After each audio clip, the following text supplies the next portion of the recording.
Hello, everyone. Welcome to my podcast. This is Winal. In this podcast, I talk about God, religion, movies, and life. I've got an interesting topic to share with you. Before I do that, I really want to thank you and also appreciate the feedback and comments that you give about these podcasts.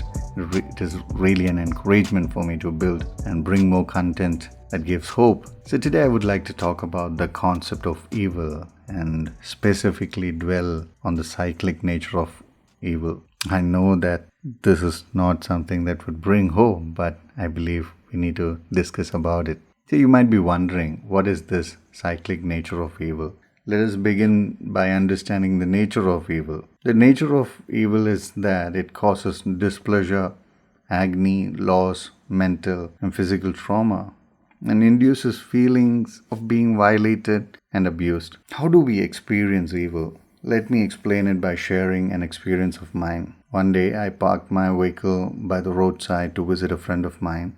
Upon returning, I saw that someone had drawn lines all over the body using a key.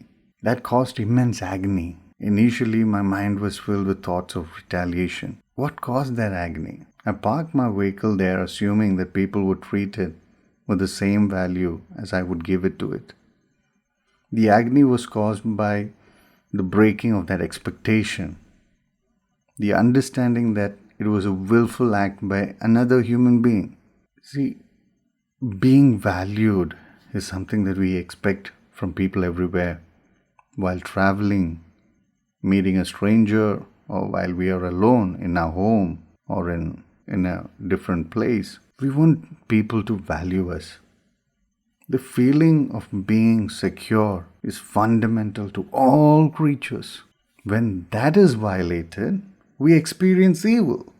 Do you know that there have been times when I read through the news and I wished it would start with something good, some joyful news of someone overcoming an obstacle, someone choosing to do something good for others. Rather, what do we get to see? The headlines is occupied with political, social, and natural catastrophes. And this brings an uncertainty, a gloom that clouds our mind with cynicism. So what is this cyclic nature of evil? Let me use an illustration to explain. This is a common storyline that you can see in popular movies. The villain kills hero's father or his parents. The next thing is that the hero is looking for that opportunity to have his revenge. Usually he has it and the villain dies. There the movie ends assuming that evil has been curbed. Now what if the villain had a son?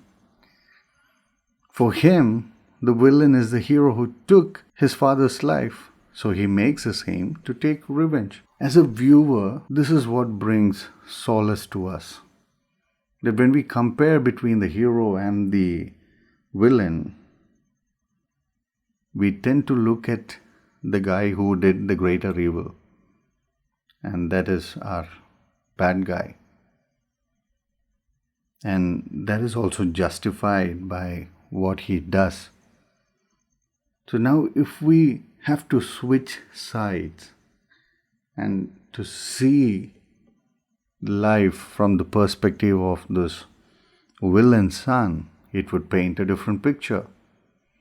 So what if the son gets his revenge? We would see another cycle of events unravel, and it can seem to be endless. So can there be an end to the cyclic nature of evil? We have been experiencing it from the first murder. Will there be a day in our life without bloodshed or harm? Doesn't it seem like a distant utopia with what we see and read in the news? We need to stop this. We need to stop evil from spreading far and wide. See, I'm not being over ambitious here. Somewhere in my heart, I believe there can be an end to evil. It starts with forgiveness. The end of the evil starts with our forgiveness. Let me tell you, frankly, it is not as easy as it seems. When someone damaged my vehicle, it took me months for me to forgive and forget that event. To forgive, we need to anchor ourselves onto God. I'm a man of faith, and I've often found that it is the anchoring in God that helped me overcome evil or come out of the evil that I experienced. I believe there is hope in the midst of all the evil that we see around us. I believe we can see better days if we can start focusing on forgiving and letting go. So God bless you and have a great day. I pray that you get to experience goodness this week. Thank you for listening. We will catch up in the next podcast.